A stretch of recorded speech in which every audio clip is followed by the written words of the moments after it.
Tonight on Global TV News Prime, Federal Character Commission seeks legislative backing to curb marginalization. In business, foreign capital inflows hit 5-year high. On the foreign scene, Ghana ministers die in military helicopter crash. And in sports tonight, Team Nigeria wins 6 medals at inaugural African School Games in Algeria. Hello and a very warm welcome to all our viewers in Nigeria and around the world to News Prime on Global Television. Coming to you live from the nation's capital, Abuja, I am Uyi Agmofwegbe, reminding our viewers that we are on DSTV channels 365 and Star Times 276. Tonight, we begin by telling you the Federal Character Commission has appealed to the National Assembly for stronger legislative backing, increased funding to enforce equity and fairness in public service appointments across Nigeria. Acting Chairman of the Commission, Kayode Oladele, made the appeal during an interactive session with the House Committee on Federal Character in Abuja. Our National Assembly correspondent, Anyete Patrick, now reports. At a session with the House Committee on Federal Character, the acting chairman of the Federal Character Commission, Kayode Oladele, emphasized the need for closer collaboration with the National Assembly to ensure equity, inclusiveness, and fairness in governance. He revealed that despite the Commission's mandate to monitor over 700 ministries, departments, and agencies, along with offices in all 36 states and the FCT, it remains hampered by inadequate funding and limited enforcement powers. Oladele said some MDAs and state governments consistently undermine the Commission's efforts by refusing to cooperate or claiming to operate outside its jurisdiction. He is now calling on lawmakers to back amendments to the FCC Establishment Act to grant it greater autonomy, enforcement powers, and digital monitoring capacities. A lot of things went wrong, which I would not want to say here, but we're in the process of making things right.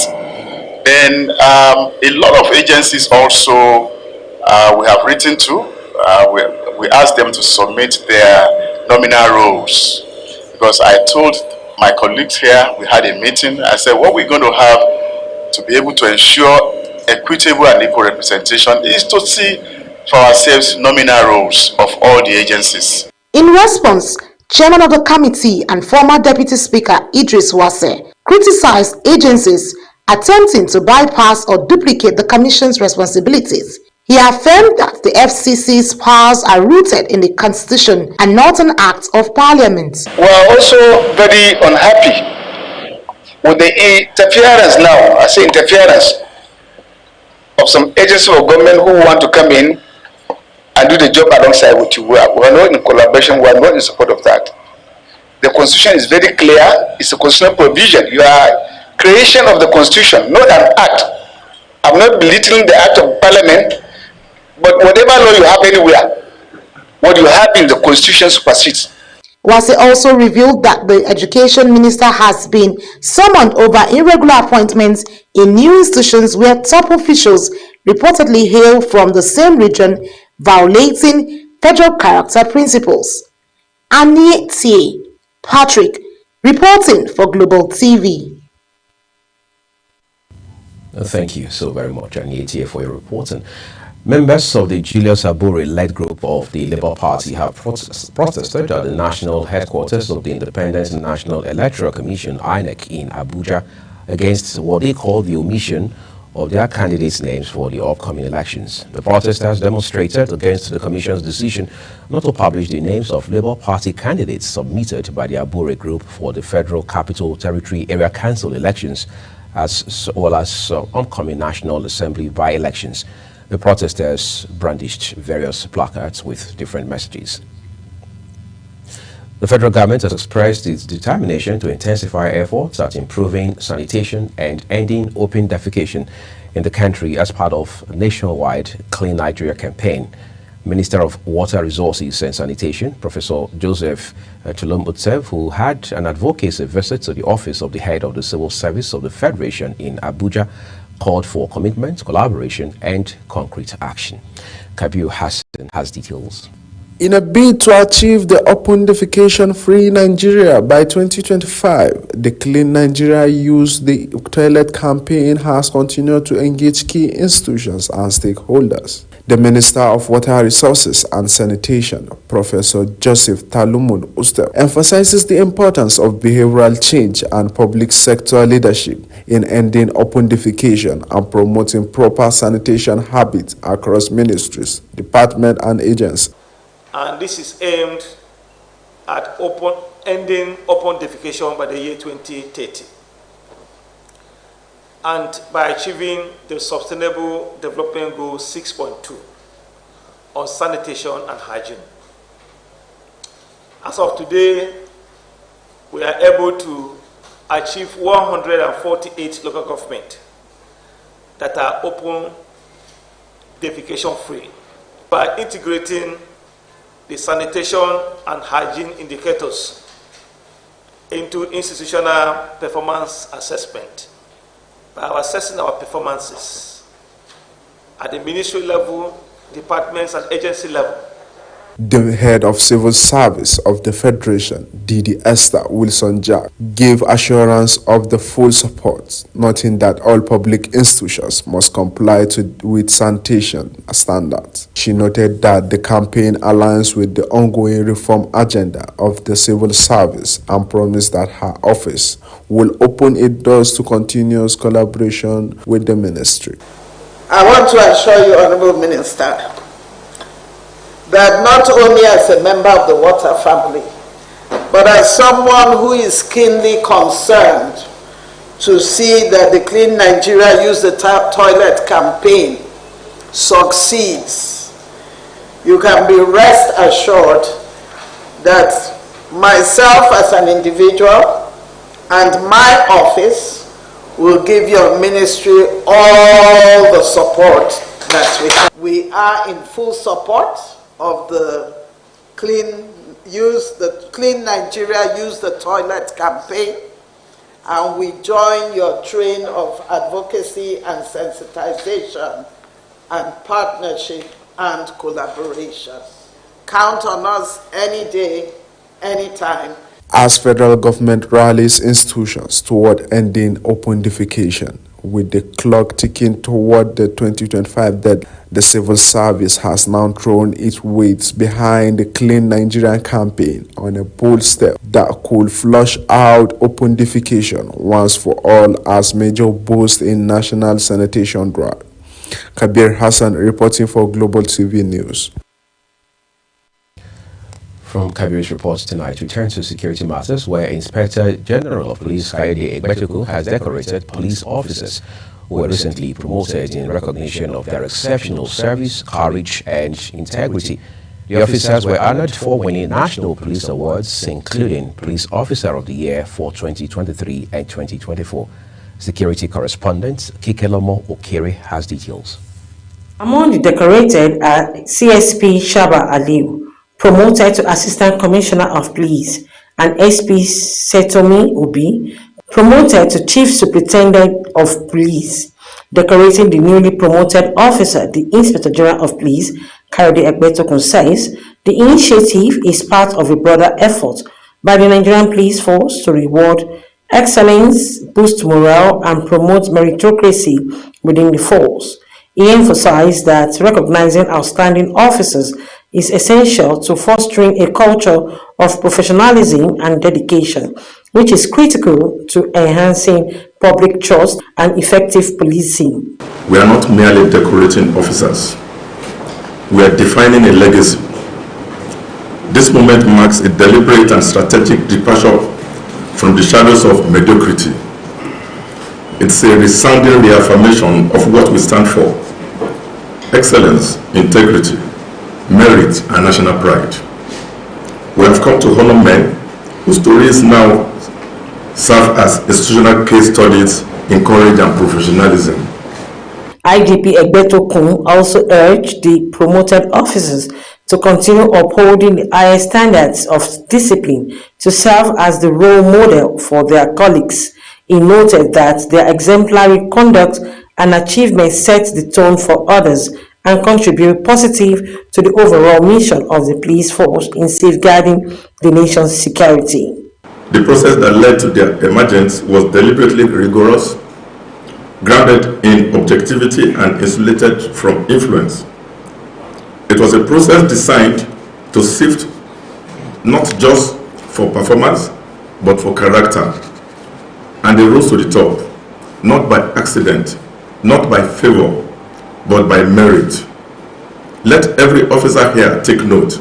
IGP reiterated the force's commitment to continuous capacity and ensuring that hard work and integrity are duly rewarded at all levels. Kike Lomo Ukeri, Global Television News. We appreciate you tonight, Kike Lomo Ukeri, for your reporting. World Breastfeeding Week is celebrated every year in the first week of August, championed by World Health Organization, the United Nations International Children's Emergency Fund, Ministries of Health, and civil society partners around the globe. Our correspondent, Zarawo Nasiro, takes a look at the importance of the week. The theme for this year is Investment in Breastfeeding and Invest in the Future. World Breastfeeding Week is a time to recognize breastfeeding as a powerful foundation for lifelong health, development, and equity. Medical experts say breastfeeding boosts cognitive development, strengthens economies, and sets children up with healthy beginnings. Some nursing mothers interviewed share their experiences on the importance of breastfeeding their babies. One, it makes the baby smart. Secondly, it makes the baby grow very well, and more of it, it reduces some costs like nanny and all those Cerelac are expensive. And it's a natural food from God to them. Without money, you can breastfeed your baby anywhere, anytime, at your convenience. Because you are not paying for it, just like a free gift. Whether you breastfeed or not, the breast will surely suck. Like my daughter doesn't suck directly, but she breastfeeds. We're on exclusive breastfeeding, but she doesn't suck directly. She reads. Breastfeeding is cheaper, it is easier, and your baby tends to get all the nutrients he or she is supposed to get as the baby. Actually, my two babies have been doing exclusive for them, including this one. So I definitely pregnancy will even make the breast to go down. So what's the need of preventing it? To me, breastfeeding is the best way to give my baby all the nutrients and vitamins and everything he needs. Because during my antenatal, they told us the importance of breastfeeding. The breast milk is the most important food for the baby. A consultant obstetrician, gynecologist Dr. Love Okafu, sheds light on the importance of breastfeeding. Breastfeeding is a total nutritional package. It's very important because it provides nutrition for the baby. The baby is healthier, the brain develops better. Also, it prevents early childhood diseases like diarrhea diseases. Also prevents asthma and development of allergies. Modern women do not seem to support breastfeeding. Dr. Lab Okafu speaks on the implications. The implication is that you don't have a healthy baby. Your baby comes down very sick all the time. You are in and out of hospital because the baby is vomiting, the baby is having diarrhea diseases. Okay, academically, so the babies, they don't do well. Okay, a healthy baby is a baby that goes to school. The baby becomes healthy, does not miss classes. They go to anything that all their mates they are doing. So breastfeeding is as old as man, and the theme for this year's commemoration makes a strong case for stakeholders to prioritize investment in this gift of nature. Zahra Nasser, reporting for Global TV News. Thank you so very much, Zara, for reporting on this very important weekend. The World Health Organization says the theme for this year is Invest in Breastfeeding, Invest in the Future. Still talking health matters tonight. The Nigeria Center for Disease Control and Prevention says Nigeria has recorded 155 deaths from Lassa fever between January 1 and July 20 this year. The case fatality rate now stands at 18.9%, higher than the 17.1% recorded during the same period in 2024. As of week 29, Nigeria has reported a total of 6,640 suspected cases and 820 confirmed cases across 21 states and 105 local government areas. The Sokoto State Government has rolled out a mandatory 2-year rural service scheme for all medical professionals trained by the state. The initiative, announced by the Commissioner for Health, Dr. Farouk Abubakar, targets doctors, nurses, pharmacists, and allied health workers, mandating them to serve in rural health facilities upon graduation. This move, he said, is a strategic effort to bridge health worker gap in underserved communities. And this is Glow Television, and tonight you're watching the live broadcast of News Prime with Uyi Agmofwebe. When the rest of the news returns shortly, Team Nigeria wins 6 medals at the inaugural African School Games in Algeria. Details coming, plus foreign and business stories on the other side of this break. Please do stay with us.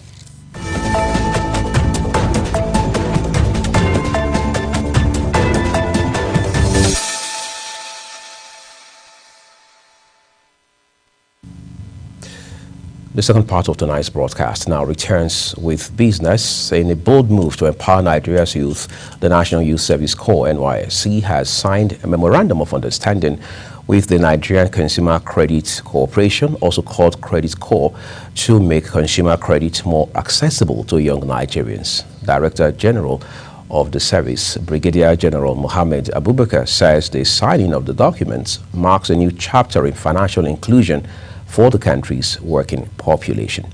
Correspondent Subongu Soro was there for Global Television. Nigerian Consumer Credit Corporation Credit Corps is a federal government development finance institution on a mission to democratize consumer credit. Through this partnership with NYSC, core members and other young Nigerians will now have better access to loans and financial support designed to help them build their futures. The Director General, National Youth Service Corps, Brigadier General Mohammed, says the MOU signifies commitments to improving the welfare of core members by facilitating their access to vital financial resources needed to succeed during and after their service.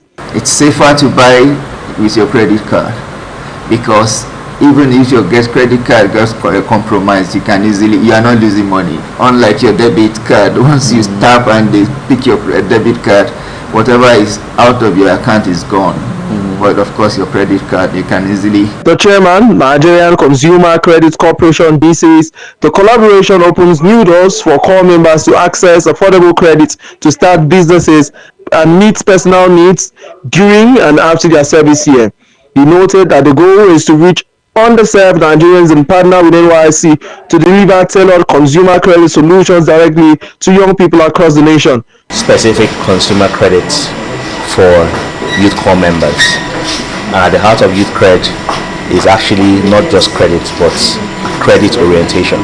That is teaching young Nigerians, especially as they are coming into the workforce, teaching them good credit habits, teaching them how to build a credit history, teaching them how to plan financially and borrow responsibly. This partnership between Credit Corps and NYSC is expected to boost youth entrepreneurship and financial inclusion nationwide. Ubong Usoro for Global TV. Thank you, Bong. Let's now take you to the foreign scene where Carol Nawoshchi is a nationalist historian backed by U.S. President Donald Trump and has now been sworn in as Poland's president, marking a significant shift from the country's previous centrist pro-European government. At just 42 years old, Karol Nawrocki becomes Poland's youngest head of state in recent decades. He clinched a narrow victory over Liberal candidate Rafał Trzaskowski in the June election, securing just over 50% of the vote. In his inaugural address at Warsaw's Parliament building, Nawrocki promised to champion a constitutional overhaul aimed at protecting Polish sovereignty.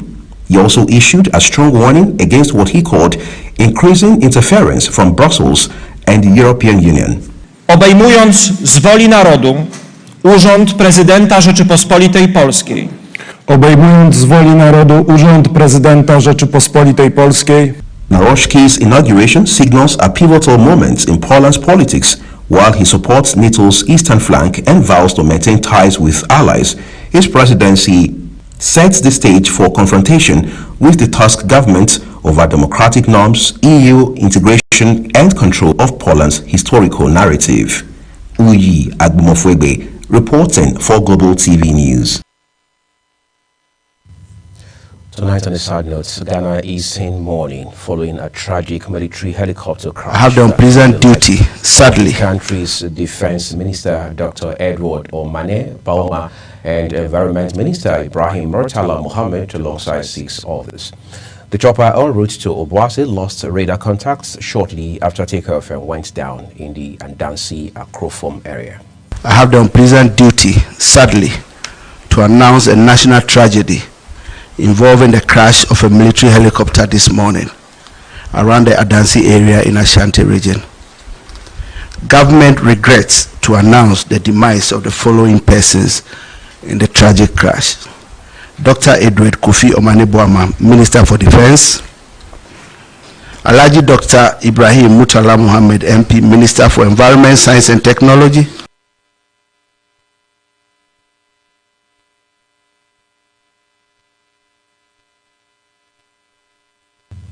That was Julius Deborah, the Chief of Staff to the President of Ghana. President Nana Akufo-Addo has declared a national day of mourning as investigations into the cause of the crash are underway. Let's turn to other stories tonight. In Cameroon, a leading opposition figure has been disqualified from the upcoming presidential election. The decision by the Constitutional Council is sparking outrage among political observers and rights advocates. Mukhtar Kasim reports. Maurice Kamto, who finished second in the 2018 presidential race, has been officially barred from contesting the 2025 elections in Cameroon. He had planned to run under the African Movement for New Independence and Democracy, MANIDEM, after leaving the Cameroon Renaissance Movement. But the Constitutional Council says his candidacy is invalid because MANIDEM, like his former party, holds no elected seat in parliament or local government. The court admitted Kamto's appeal, but ruled it had no merit. Another MANIDEM aspirant was also disqualified, a MOVE party leader, Enit Ekane, described as politically motivated. So far, 13 candidates, including long-term President Paul Biya, have been cleared to run. Also on the list are opposition voices like Cabral Libi and Joshua Osi. Over 80 people had initially declared interest in the race. Access to the council's full ruling was restricted, and Kamto is yet to issue a public response. With elections slated for October, concerns around fairness and political inclusivity continue to grow, raising doubts over the credibility of the process. Mukhtar Kasim, reporting for Global Television News. Now away from Mukhtar's report, we turn to sports for you. Team Nigeria has put on an impressive display on day 4 of athletics at the inaugural African School Games in Algeria, clinching 6 medals, 2 gold and 4 silver across various track and field events. Highlights of the day came from sprinter Miracle Ezechukwu, who stormed to victory in the girls' 200-meter final, claiming gold. She was closely followed by compatriot Rosemary Chigozie Nwankwo, who took silver as Nigeria competed and completed a remarkable 1-2 finish in the event. Another sterling outcome there with Nigeria and for Nigerians. Tonight we end News Prime with a look at some of our big stories. The Federal Character Commission has appealed to the National Assembly for stronger legislative backing, increased funding to enforce equity and fairness in public service appointments across the country.